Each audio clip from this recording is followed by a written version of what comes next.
Video number 10. Justice was not served for Daniel. Hi, it's Kathleen. I'm back.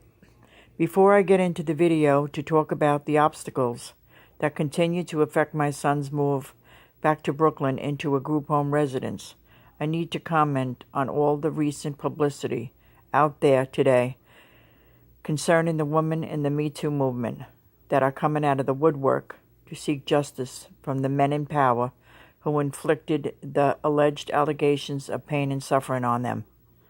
But for my son Daniel and other consumers who were emotionally, physically, and mentally neglected, where were the so-called people in power then who allowed this outrageous behavior to continue?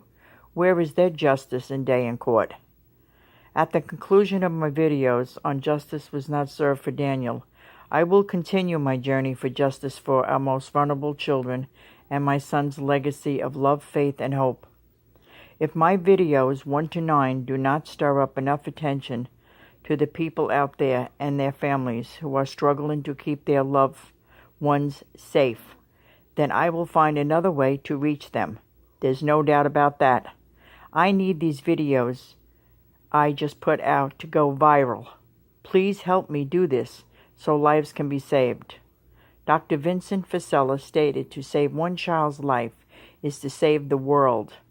Our most vulnerable need our voice that they don't have like these Me Too women do. Is that not cause for action? You decide. I am going to seek out Dr. Phil. I am sure it cannot hurt to try.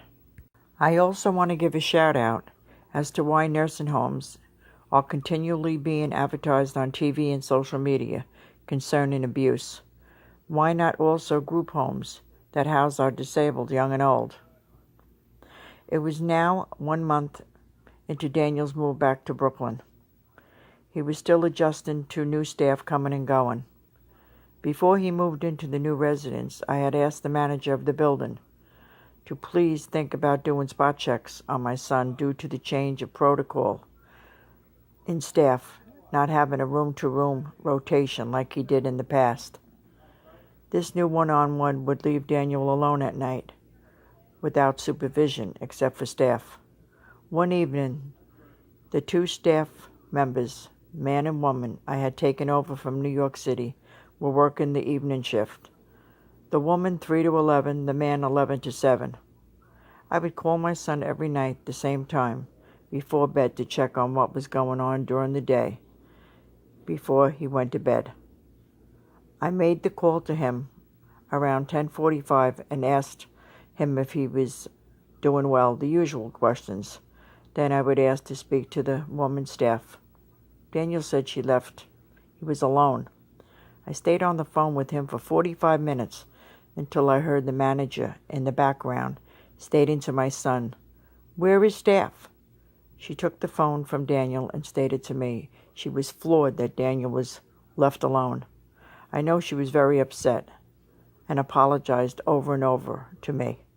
I was just grateful for her for taking me up on my suggestion to do spot checks. She said she would wait with Daniel till the male staff working the 11 to 7 shift came in, who was also late in showing up for the shift. It turned out he came in around 1:20 a.m. in the morning with the story he was stuck in traffic. Of course, it was obvious. The 2 of my son's favorite staff were playing games. Unfortunately, I was not. My son was left alone for many hours because one staff left early and the other showed up late. This left Daniel at a dangerously high risk of falling if he needed to transfer from his wheelchair to the toilet.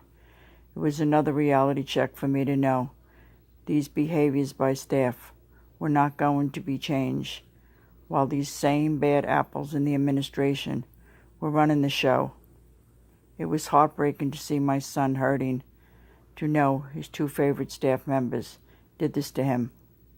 1 month into the move, and it was already a disaster. The woman was terminated and the male was left on probation. Even though he came in late, it was not proven he was not stuck in traffic, although the administration and I realized that he was lying. The burden fell on the woman because she walked out and left my son alone. She should have stayed all night if needed to be, until someone relieved her. I truly cared for these two staff members, but being in the flesh like we all are, they made the decision to play a dangerous game. The male staff was put on probation, but still was allowed to work with Daniel. Only this time he was allowed to be watched more carefully.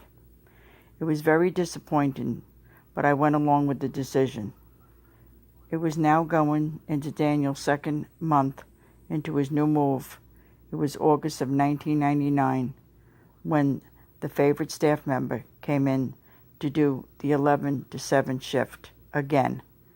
At that time, I was already in New Jersey at my daughter's home, watching her house while she was away on a trip, and I was setting up the arrangements for the addition on my daughter's house to be built, which would be around September 1st of 99. I was woken up after midnight by a phone call from the staff telling me Daniel was burned on his upper part of his body. I was very groggy, but I hit my record button that I connected to my phone to record the conversation, because that is how I was living my life for a very long time, recording over 116 audio tapes and conversations, so it could not be said that she said, he said. I was up all night on the phone, calling the director, the staff, back and forth, and then when I was fully focused, I demanded he called 911 because he was covering up the severity of Daniel's burns, and the fact that the director and nurse on call were telling staff to keep an eye on my son's burns made me livid. I will pick up on the next video 11 and tell the outcome of Daniel's ER visit. I want to thank you for watching and listening. Please feel free to comment, like. Please be kind.